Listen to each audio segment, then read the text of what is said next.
Hello everyone, welcome to your channel Bindaas studies. देखिए, आप सबने मुझसे बहुत बार पूछा कि मैं बता दूं कि एनसीईआरटी का असिस्टेंट प्रोफेसर के इंटरव्यू में क्या पूछा जाता है। ठीक है, देखिए, एनसीईआरटी का जो असिस्टेंट प्रोफेसर का इंटरव्यू है मैंने 2 बार भरा था।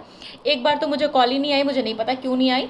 दूसरी बार मुझे कॉल आई, मैंने इंटरव्यू देने भी गई। तो देखिए, पहली चीज़ है कि एक तो वो बहुत ज़्यादा कैंडिडेट्स को बुलाते हैं। अगर मान लीजिए 6 सीट है तो वो कम से कम 200 से 300 लोगों को बुलाएंगे, ये चीज़ दिमाग में रखिएगा। दूसरी चीज़ ये है कि आपको पता ही है कि आपका नेट क्लियर होना चाहिए उसके लिए, अगर आपको एनसीईआरटी में इंटरव्यू देना है तो। दूसरी सबसे बड़ी बात है वो ये है कि देखिए, वो आपसे कुछ भी पूछ सकते हैं। ऐसा नहीं कि उनका कोई पर्टिकुलर पैटर्न है कि वो उसी पे सवाल करेंगे, पर बेसिकली वो जिस पे सवाल करते हैं मैं आपको वो बता देती हूँ। चाहे आप साइंस के हों, चाहे आप आर्ट्स के हों, चाहे आप किसी भी फील्ड के हों, पहली बड़ी बात है कि आपको वहाँ पे स्कूल में पढ़ाना है, वहाँ पे किसी कॉलेज में नहीं पढ़ाना। क्योंकि वो पहली चीज़ आपसे, आप इंटरव्यू पैनल पे जाओगे, 7-8 लोग 9 लोग रहेंगे, मेरे में 7-8 लोग थे। वो आपसे पहली चीज़ ये पूछेंगे कि आपको पता है ना कि आपको स्कूल में पढ़ाना है, ठीक है, और आपको पता है कि सिलेबस क्या है। तो आपको एनसीईआरटी का सिलेबस देख के जाना है। आप जिस भी सब्जेक्ट के हो, आपको अपने सब्जेक्ट का सिलेबस चेक करके जाना है कि उस सिलेबस में क्या क्या उन्होंने दिया हुआ है। ठीक है, कितनी कैटेगरी में बांटा है, कितनी उसकी सब कैटेगरीज हैं, वो भी चेक करके जाना है।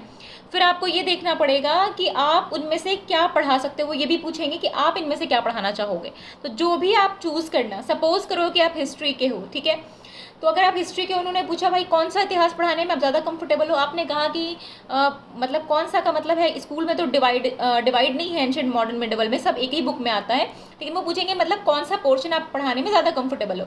तो सपोज करो आप एंशिएंट के हो, तो आप क्या बोलोगे, मैं वैदिक पीरियड पढ़ाने में कंफर्टेबल हूँ, या मैं अशोका पीरियड पढ़ाने में कंफर्टेबल हूँ, जो भी है, ठीक है।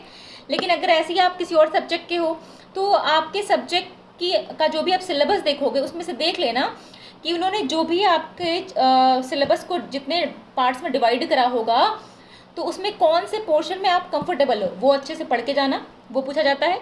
दूसरा, वो पूछ सकते हैं कि आपने अपनी थीसिस में क्या करा, आपने पीएचडी करी है, वो अगर आपने बोला हाँ करी है, तो वो आपसे पूछेंगे कि फिर आपने उसमें, आपका जो थीसिस का टॉपिक था वो क्या था, ठीक है।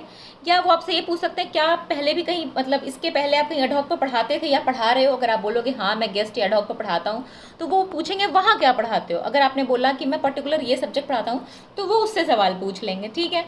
अब जैसे मुझसे पूछा था कि कल्चर और सिविलाइजेशन में क्या फ़र्क है, और आप हमें ये लिख के दिखाइए, ठीक है। तो वो ऐसी भी चीज़ें पूछ सकते हैं कि भाई ये चीज़ें हैं, आप हमें ये रिटर्न फॉर्म में लिख के दिखाई। तो लिखने की भी प्रैक्टिस कर लीजिएगा, क्योंकि वो आपसे, उनका कोई ऐसा नहीं है कि उन्होंने कोई लिमिट बांध रखी है कि आपको वो यहाँ से यहाँ तक पूछेंगे, वो कुछ भी पूछ सकते हैं, ठीक है। तो अगर आपने आपको अपने रिसर्च का जो आपका एरिया है वो अच्छे से पता होना चाहिए। अगर आप कहीं पे ऑलरेडी पढ़ा रहे हैं, तो वहाँ जो पढ़ाते हैं वो अच्छे से पता होना चाहिए। दूसरा, आप स्कूल जो भी उनका सिलेबस है, उस स्कूल मतलब एनसीईआरटी का, और आप जो भी जिस भी सब्जेक्ट से बिलोंग करते हैं, मतलब जो भी सब्जेक्ट आपका है, उसके बारे में आपको अच्छे से पता होना चाहिए, और आप वहाँ पे क्या पढ़ाना चाहेंगे उसके बारे में अच्छे से पता होना चाहिए। फिर वो आपसे ये भी पूछेंगे कि आपको 6ठी से 9वीं तक के बच्चों को पढ़ाना है, तो आप कैसे पढ़ाएंगे, ठीक है। आप अपनी बात, जैसे कोई भी टॉपिक है, जैसे मान लीजिए टॉपिक है कल्चर, ठीक है, तो आप कल्चर को कैसे समझाएंगे कि 6ठी क्लास का बच्चा भी समझ ले कि कल्चर का मतलब क्या होता है।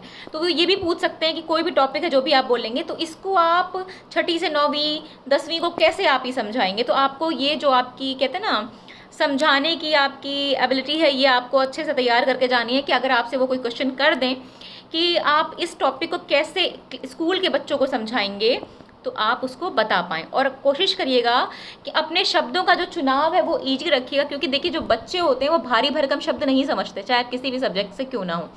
आपको क्या करना है, उसको इतना तोड़ के इतनी आसान भाषा में समझाना है कि वो पैनल को भी लगे कि आप अच्छे से समझते हो, और मतलब आप समझ भी रहे हो और आप अच्छे से समझा भी पाओगे। तो ये सारी चीज़ें वो आपसे पूछ सकते हैं। और फिर वो स्कूल टीचिंग के लिए भी आपसे पूछेंगे, है ना। जैसे वो पूछ सकते हैं कि भाई स्कूल में टीचिंग है तो करनी है आपको, ठीक है। आप जैसे सपोज करो आप हिस्ट्री के हो, तो वही पूछ लेंगे, अच्छा ठीक है आप हिस्ट्री के हो, ठीक है, आप हमें ये बताओ, आप हिस्ट्री को 3 पार्ट्स में डिवाइड करोगे तो कौन सा पीरियड कब से कहाँ तक आएगा, ये पूछेंगे। फिर वो पूछ लेंगे स्कूल टीचिंग कैसे की जाती है, ठीक है, आप उसमें कैसे और क्या इम्प्लीमेंट करोगे कि वो और बेहतर की जा सके। तो ऐसे सवाल भी वो पूछते हैं। तो ये सब जो टीचिंग मतलब जैसे भी आप बच्चे को लेक्चर डिलीवर करोगे, तो ये दिमाग में रख के जाना कि